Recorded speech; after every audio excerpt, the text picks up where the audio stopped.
G'day everyone, welcome to another Turning Tuesday. This week is the follow-up. As you may remember, the caveat, I had to do a practice pen. That was 2 weeks ago, and this week I have done a real pen. This time I've chosen a Tasmanian oak with sap inclusion fountain pen for the official pen for Sid's challenge. Now, before we get into this, I want to cover over a couple of things. And one of those things is the amazing feedback. So the community actually jumped on my comments and they actually provided some feedback. There was a couple of different ones in there that I'm actually going to play with. However, the main man himself, Sid, did also provide some feedback. So first thing I'm going to do is jump into looking at his feedback and how I can improve. So, Sid's feedback. Let's break straight out into this and let's have a quick look.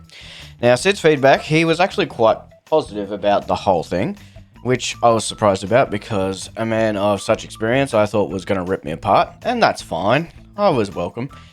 I always welcome feedback because I can't improve if I don't get honest feedback. So, and that goes for videos as well. So if you're out there and you feel like I can do something better, please let me know. Anyway, moving into Sid's actual feedback. What he suggested was, well, more to the point, what he noticed what I was doing was I was coming out here and starting with the skew moving back in that direction. And that is not desirable. Because if you take too much off here, you've got less control of it and it will take longer to cut. You'll take the edge off faster because you're going in deeper, therefore you're building up more heat. So what we discussed was starting at the end and slowly working off until we get to that beautiful shape that I absolutely love, which ended up about this shape by the end of it. And I thoroughly enjoyed that pen, and yes, so that was Sid's main feedback. So part of my penance for this was also thinking about other ways I should do it. So after I did my 54 lines of I will not start in the middle, I will start at the ends, I will not start in the middle, I will start at the ends, I moved on to actually doing exactly that. And what you're about to see is that pen. I hope you enjoy, and again, if you want to leave me any feedback, please, it's always welcome. Kicking off as always with a Sharpen, not always recorded but always required. As discussed in the practice pen, I have set the same angle as Sid and have achieved very nice results. Alright, so I've sharpened, now I'm just remounting all of the ends in the pen grip and quickly turning it. So I'm waiting until I can see the shiny brass barrel, at which point I know that I'm there. You can see it's nice and shiny the whole way around there, and I can move on to the next one. So I'm utilizing the tool stand out the back there. I also, as I'm tightening and locking it up, I use the indexing wheel with the pin in the back of the lathe. So I pop it out, lock it in, because then I can give it a good reef down and tighten it properly and know it's not going to come flying out and hit me while I'm turning. Alright, so I moved on to the second one now, and we're not far away from starting to turn. We're now mounted up between centers. Now, as you can see, I started a little bit far back there. However, what I did was quickly adjusted back the other way, and you'll see I started right on the corner and then moved back in. Now here I am technically breaking Sid's rule, but based on how I see the lines in the wood is why I started there. So on that cut there, it was the top edge of the curvature, and so I was just following that line down instead of going deep. It was just following it and getting through it. That one, Sid's probably going to go off at me for. That was a long, plain cut straight along. Reason for that is this is a fountain pen. I knew what I was making from the start, and I know that I prefer mine mostly straight. Now, I chose these two pieces of wood because they had extreme sap inclusion, or as Sid called it once I showed him the photo, resinous inclusion. And yeah, so this one's the lid. I started with the lid and then went to the body. And as you can see, there is a beautiful inclusion that create almost a V shape in the lid.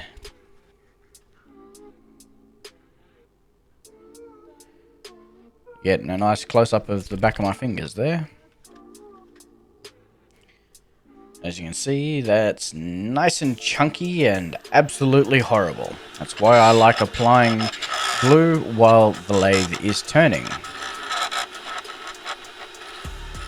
You'll notice that I'm only using the bottom almost one, probably from 1/4 through to half on the skew.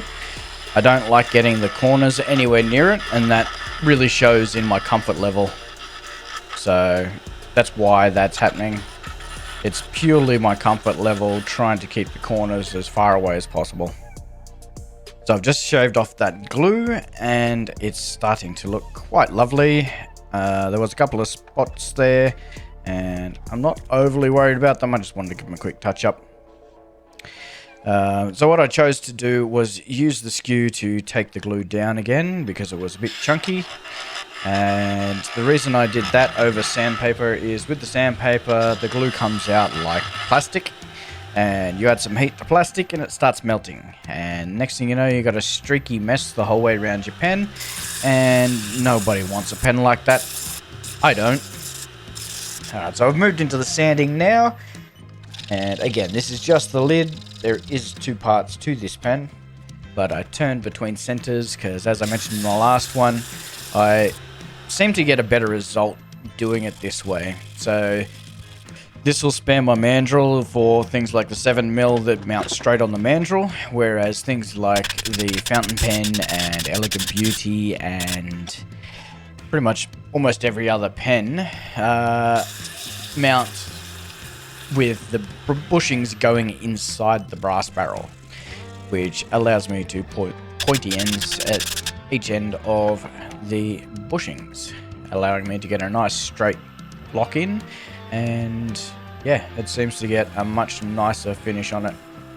It's almost perfectly flat as soon as I'm finished, which I very much enjoy. Now on this one, I can already see I've got a little bit of a rise there. So I know I'm going to have to take that down with the MicroMesh. But I go through my standard process of multiple layers, and then I cut it back down with the MicroMesh to bring it to almost a perfect polish.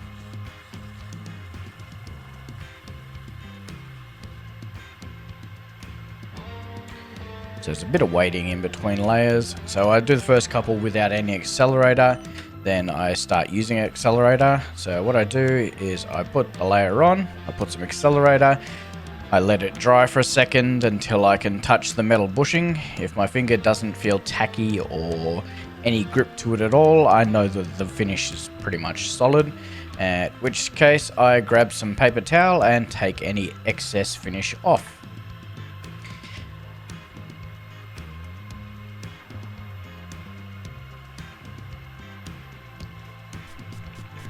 So as you can see here, I'm just inspecting all the different ridges and things that I know I'm going to have to take down. Now, if you are enjoying this, please like and subscribe. Share this with your friends, or if you've got anything that you think I can do better, leave a comment below. And don't be afraid to come back if you've got suggestions and you think of it a couple of days later. I'm always open to suggestions.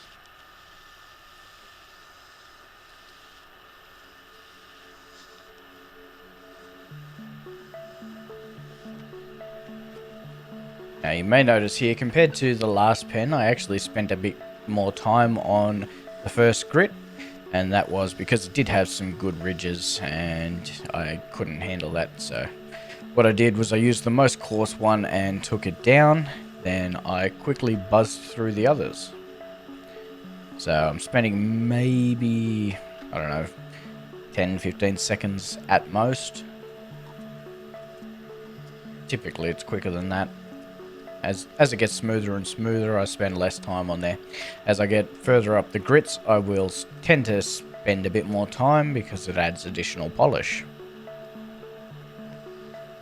Now I'm on the third last color here, which I can't remember what it is, but I believe the pink, which is the final, is 12,000 grit, and it comes up an absolute treat.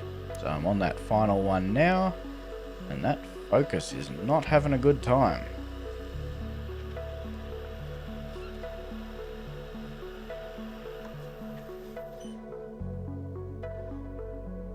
But that final result there, absolutely gorgeous. So I'm going to move on to actually applying some polish now. I'm using a bit of blue polish for plastic polish, and I apply that using an impact driver. Use the impact driver because it locks in really quick. And I spend almost no time on it because it was already beautiful. Very much shinier and very much enjoyable. So all I do is I quickly unlock the back edge, and there's the final lid. Moving into the main body, and as you can see, this sap inclusion is quite extreme.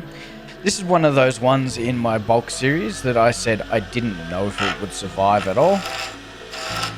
Now you'll notice here I started much closer to the end, and I'm looking at my tool now and I'm not liking the edge on that. Now I did try to focus on what Sid said and start at the end and work my way in. And it got to a point where I was like, wait, I'm going straight. Why am I keeping this at such a steep angle? And I worked it down to be able just to work it straight across. Now on the left hand side here, I'm seeing a black circle spin around and it's gone. I didn't actually see that while I was turning. I think my hand was in the way. And what that is the sap inclusion. You can see it quite dramatically there. And coming through for a nice light cut. Just trying to make it nice and straight. And there's a nice piece of a resinous inclusion that has created a beautiful streak. Now, when this happened, I immediately went, wait, did I catch my hands? Is that blood? It is not. YouTube, everyone is fine.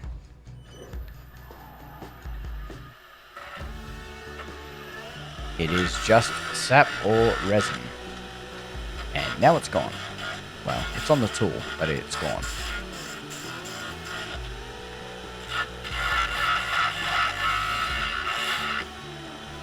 As I said, this pen is quite straight, so that's pretty much what I'm working for. Working down to a nice straight edge that will apply a nice finish and not take much sanding, because as I keep saying, sanding is the most boring part for me.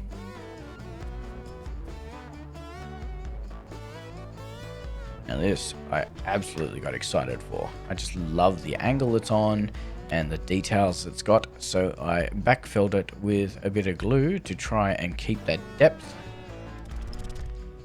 And this is the last step before I go into sanding. So on that one, it got quite a nice flat finish, so I focused on getting straight into sanding without taking the tool back to it. So on this one I did 150 through to 600 again, and in between going left to right along with the grain.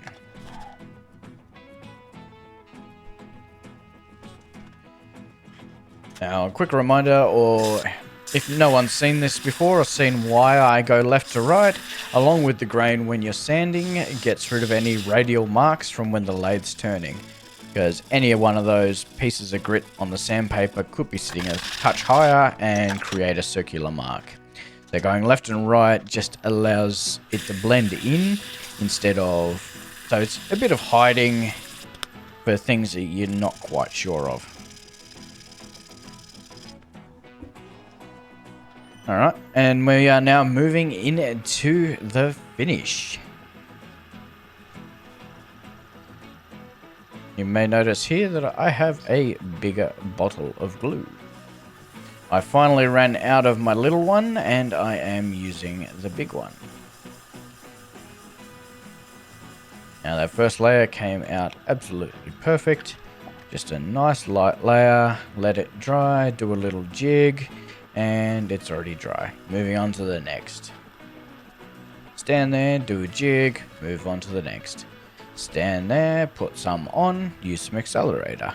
Do a little jig, and wipe it away with some paper towel. And move on, rinse and repeat until it's at a thickness I'm happy with.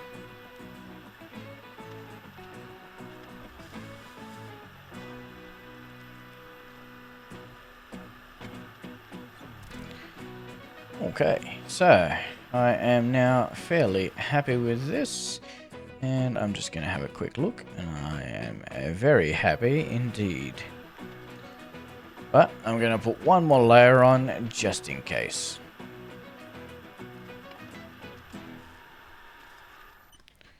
Having a quick look before I move into the MicroMesh.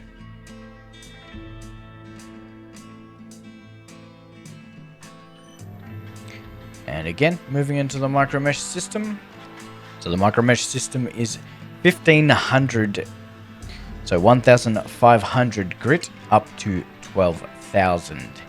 And once this is finished, you don't really need to apply a polish, but I still do because I like my pens extra shiny. So it's 1500, 1800, 2400, 3200, 3600, 4000, 6000, 8000, and 12,000. And while I'm going through these, I wet sand. So you'll notice here that I have water sitting underneath it. It looks bad. It's not bad. It's actually clean water. Every time I do it, it is clean. There's just a little bit of gunk sitting on the bottom. Because while you're doing your MicroMesh, the reason I use wet is because it is plastic. So when the CA cures, it is actually plastic. So you don't want to be getting that airborne or into your lungs at all. And as a result, I try to always wet sand. It also prevents heat generation, and yeah, it just ends up with a much nicer result. So I've now polished and having a look at this shiny beauty. Moving into assembly now, I'm going to play Whack It. Whackety whack, whack, whack, whack, whack.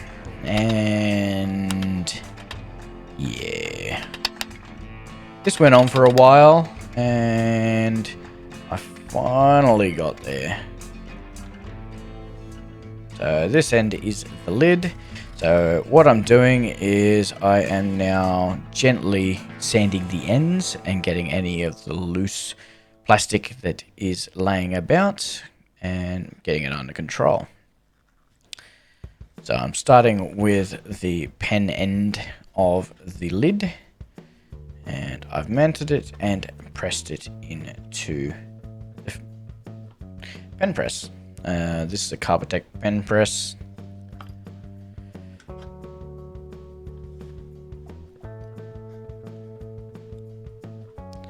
And this is very much enjoyable. Now, the reason I've got it this way around is it's a nice big flat piece on the right hand side, and on the left there is actually a hole in the center. And the lid in this case has a pointed center on the black, which I was hoping to avoid damage, and in this case I did. So I'd like to rest that in the hole so that it's not got any direct pressure on it.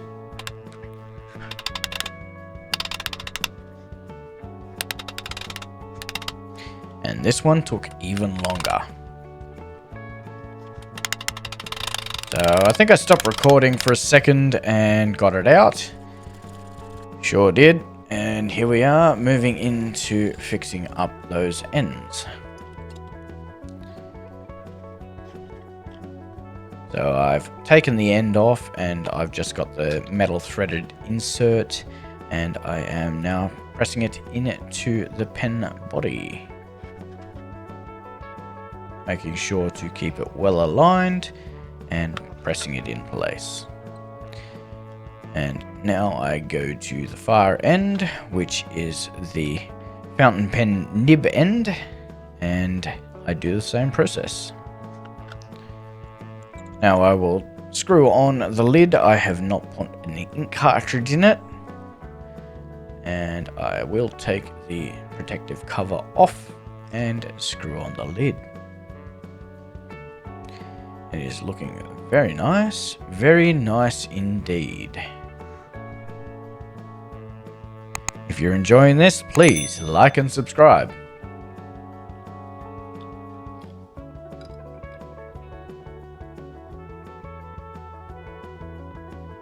Now I've taken the lid off and screwed it onto the far end, and there is a completed SID challenge pen. Moving into some photos, and yeah, this pen came out absolutely gorgeous. Thank you for watching, and again, like, comment, subscribe.